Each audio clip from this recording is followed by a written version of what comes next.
Hi everyone, welcome back to another board game tier list. We're going through Seven Wonders expansions. This is going to be a quick one. This is just the, I don't even know what it was called. It was just a pack that just came with 4 wonders. That's it.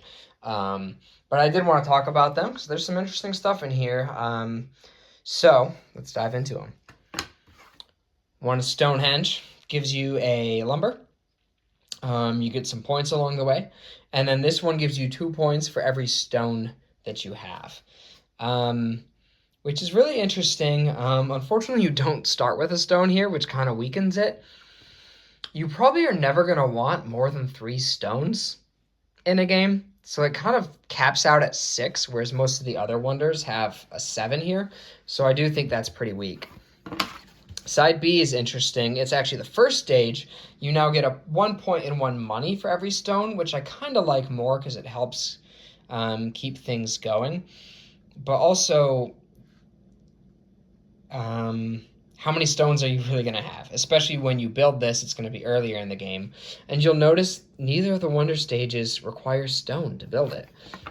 Same with over here. None of them require stone. So why would you want to build stones? So it's kind of just frustrating.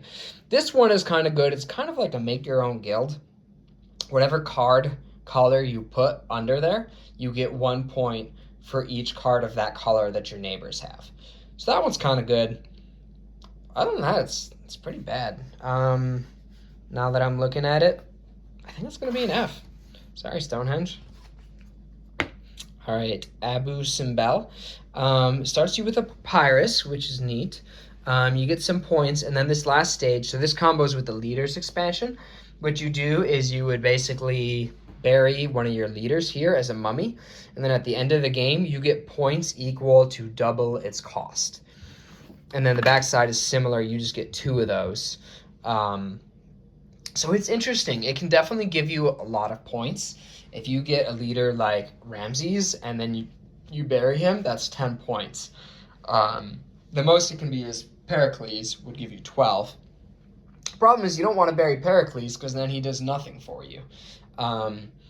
Someone like Ramses or Bilqis is ideal because they give you abilities that help you throughout the game, and then you bury them at the end and get them points for them, but they still give you a lot of points. So it's tricky to find leaders that are like that work ideally with it, because if you're building leaders just to bury them, that's pretty expensive.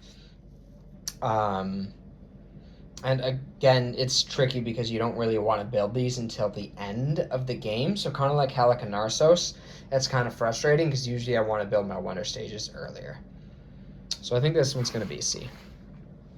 Better than Stonehenge. It can give you some points, but not amazing. Okay. Speaking of amazing, the Great Wall. So this one's really cool. It doesn't do any one thing for you. It just does kind of a lot of neat, interesting, different stuff. So obviously 8 money, which is a ton, and it's not even expensive. Any science symbol, which if you're going for science, that's fantastic. 2 shields, great. And then this is like Halicarnassos, where you get a discard build. So you probably want to do that on the last turn of the game. And then on the back side, 8 money, but your opponents get money now, so kind of a downgrade. You got a mask instead of the choose any science symbol, so again, kind of a downgrade. This one gives you a diplomacy and makes all your opponents lose 2 money, so that's kind of a savage one that's really going to hurt everybody else. Not really going to help you very much. And then this one is probably the best one on either side. Once per turn, you get any resource for free, same as a city card that we saw earlier. Now, what's really crazy about the Great Wall is that every other wonder, you have to build them in order, right? You see Abu Simbel, step 1, step 2. The Great Wall, you can go in any order you want, and that's the same on both sides. So you can actually build this on your second turn. And then you can build this, and then this, you can go in any order you want. So that alone just makes it so much more powerful. And then it already has some pretty good abilities that are, at least 2 or 3 of them are going to be helpful every game.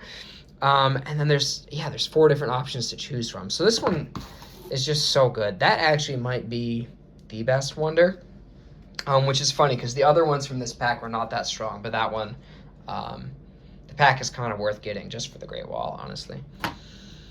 The Mannequin Piece, this one's weird. On side A, you just start with 4 extra money instead of a resource, and then the wonders copy your neighbors.